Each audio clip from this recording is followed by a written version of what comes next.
Assalamu alaikum jama'a. Barkamu da sake kasancewa a cikin wannan tasha tamu mai albarka.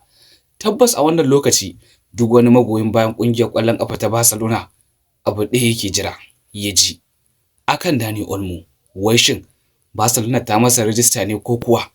Shin Dani Olmo ya bar ƙungiyar ƙwallon ƙafa ta Barcelona ko kuma ya fara shirye-shiryen barinta ko kuwa? Shin an ƙara ƙungiyar ƙwallon ƙafa ta Barcelona wasu wa'adi? Wai shin menene gaskiya dangane da wannan al'amari? Tabbas mai sauran mu a cikin wannan shiri namu ne muna dauke da cikakken bayani dangane da wannan batu. Shin mai sauraron mu ko ka san dan wasa Robert Lewandowski yayi gargadi zuwa kungiyar ƙwallon ƙafa ta Barcelona akan wani batu?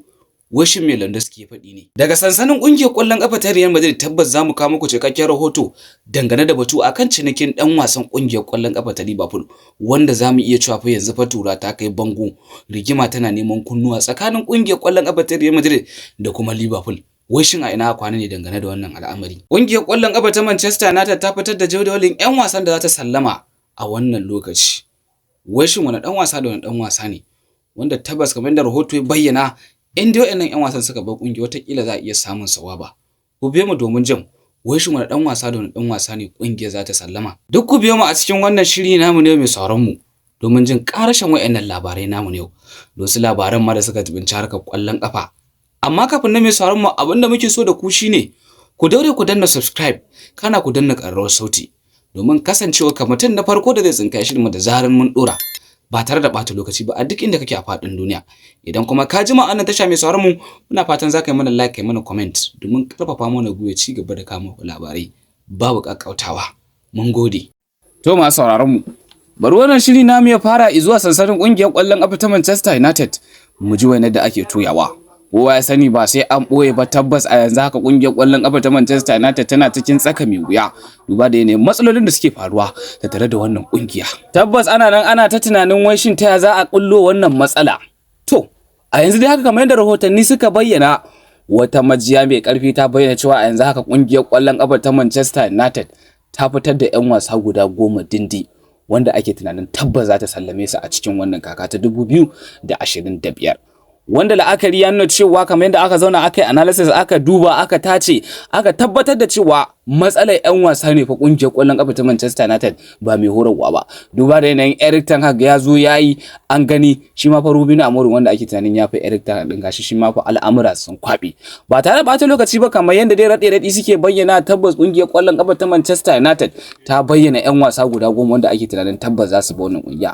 Dan wasa na farko zamu iya cewa De Ligt da kuma Zigzidi da cewa 'yan wasan ba su dade da zuwa wannan kungiya ba amma tabbas ana tunanin cewa wayannan 'yan wasa guda biyu za su bar wannan kungiya. Bayan nan mai sauraro an bayyana mai tsaron gidan kungiyar wato ko Alte Bayindir da kuma dan wasa Lindelof da kuma Johnny Even da kuma Casemiro sai kuma dan wasa Eriksen da kuma dan wasa Malaysia daga ƙarshe kuma uwa uba dan wasa Anthony da kuma dan wasa Rashford.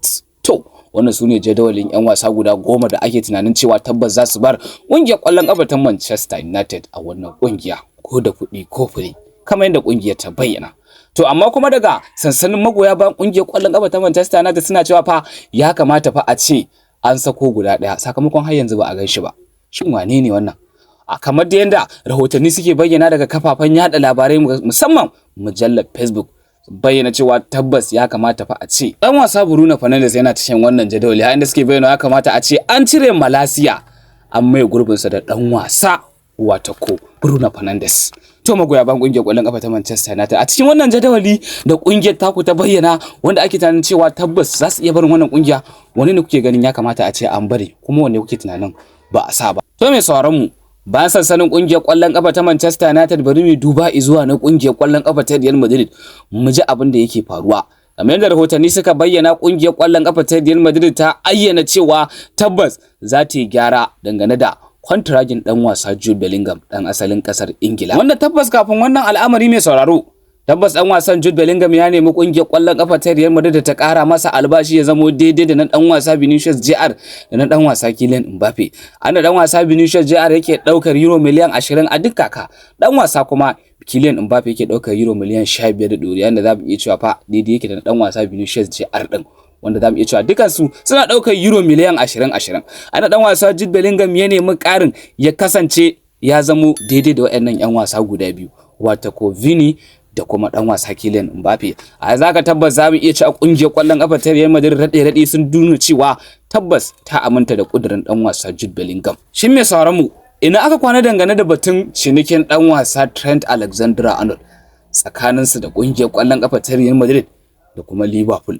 Kamar yadda rahotanni suka bayyana, abu ya cika gari. Arnold zai zo kungiyar kwallon kafa ta Real Madrid. Arnold zai zo kungiyar kwallon kafa ta Real Madrid. Tabbas zamu iya cewa a yanzu haka kungiyar kwallon kafa ta Real Madrid ta tsaya da wannan cinki. Dalili ko shine kungiyar kwallon kafa ta Liverpool ta kama ta kudirin cewa tabbas dole sai dai kungiyar kwallon kafa ta Real Madrid ta fitar da zunzurutun kuɗi ta sai wannan dan wasa. To kuma tabbas zamu iya cewa a yanzu haka dan wasan kontragin sa a watan July zai kare. To kungiyar kwallon kafa ta Real Madrid zamu iya cewa kamar wayo ta dangane da wannan alamun. A inda ta noke ta bayyana cewa ta fasa siyan wannan dan wasa, inda shi ma dan wasa ya bayyana cewa ba zai sabunta kontragin sa ba tabbas a kakar mai zuwa ko kuma ce watan July zai tashi daga wannan kungiya a matsayin dan wasan kyauta. A inda ta tabbata cewa a yanzu haka kungiyar kwallon kafa ta Real Madrid ta bayyana cewa za ta jira har watan July din domin dan wasan ya zo mata a free agent.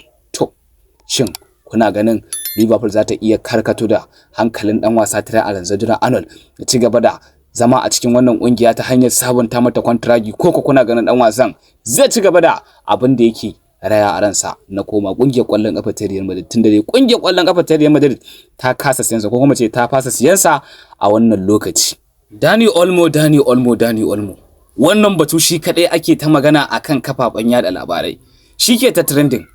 Washin menene gaskiya dangane da wannan batu? Washin dan wasa Dani Olmo ya bar kungiyar kwallon kafa ta Barcelona a matsayin free agent ne, ko kuma kungiyar kwallon kafa ta Barcelona shin wai da gaske ne ta kasa register dan wasa Dani Olmo? Shin kuma wai da gaske ne an ƙara ƙungiyar ƙwallon ƙafa ta Barcelona wa'adin kwana 3? Wai shin menene gaskiya al'amari dangane da wannan batu na dan wasa Dani Olmo? To gatun gaskiya mai sauraro, da farko dai zamu iya cewa ƙungiyar ƙwallon ƙafa ta Barcelona kamar yadda dai al'amura suka nuna ta kasa register dan wasa Dani Olmo. Tayi abubuwa sun ki. Ƙungiyar ƙwallon ƙafa ta Barcelona ta sadaukar da wasu abubuwa, amma fa hukumar La Liga ta ki amincewa da wannan batu. Kamar yadda al'amari suka bayyana, kamar kuma yadda kotu ta bayyana, tabbas a 1 ga watan Januwari ƙungiyar ƙwallon ƙafa ta Barcelona aka bata wa'adin ƙarshe domin yi wa ɗan wasa Dani Olmo rijistar La Liga. Amma har zuwa wannan lokaci abu ya ci tura, ƙungiyar ƙwallon ƙafa ta Barcelona bata samu damar yin haka ba. Kamar yadda rahotanni suka bayyana, raɗe-raɗi da kuma wasu majiyoyi sun bayyana cewa fa a yanzu haka ɗan wasa Dani Olmo ya zama free agent. He is no longer a Barcelona player. Wata majiya kuma ta bayyana cewa an ƙara ƙungiyar ƙwallon ƙafa ta Barcelona wa'adin kwana 3 ta yi wa ɗan wasa Dani Olmo register La Liga. Wanda tabbas a yanzu haka majiyar wa'adin kwana 3 ne ta fi ƙarfi, wato ko majiyar da ta bayyana cewa za a ƙara ƙungiyar ƙwallon ƙafa ta Barcelona kwana 3. To amma ba ku san me ba mai sauraro. Ta fannin ɗan wasa Dani Olmo ya bayyana cewa tabbas zama darama ƙungiyar ƙwallon ƙafa ta Barcelona.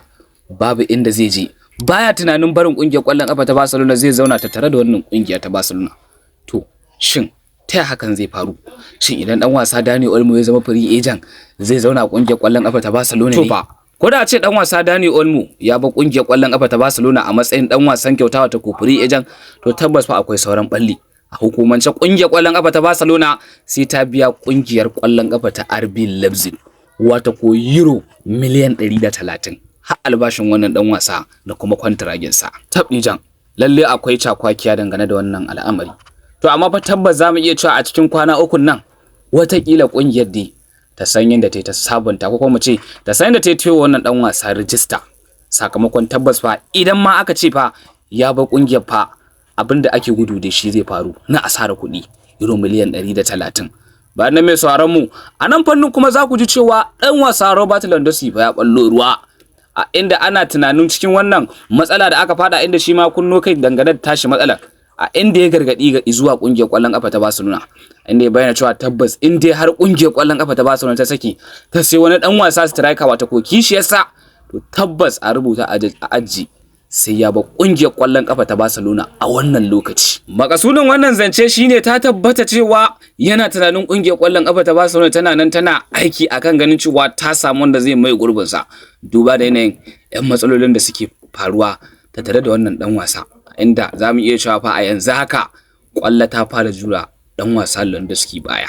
To amma san dai ya Barcelona dai za ta yi dangane da wannan al'amari ba, ga matsalar Olmo ga shi ma Lewandowski ya kunno kai ya kamata fa a ce kungiyar kwallon kafa ta Barcelona fa ta fita da fitar ta fa ta san abin da za ta yi dangane da wannan al'amari ayyo dan wasa Dani Olmo register mana dan Allah a wuce bai kamata a ce babban kungiya kamar kungiyar kwallon kafa ta Barcelona ba an zo ana ta ce ku ce dangane da register wani dan wasa guda daya wata ko to masu sauraron mu da haka zamu kawo karshen wannan shiri namu ne yau muna fatan idan wannan shine farkon zuwa wannan tasha zaka daure ka danna mana subscribe kana ka danna mana ƙararrawar sauti domin kasancewa ka mutum na farko da zai tsinka shirin mu da zarar mun dora idan kuma ka ji mu wannan tasha mai sauraron muna fatan zaka yi mana like kai mana comment domin karfafa mana gwiwa ci gaba da kawo muku labarai babu kakautawa mun gode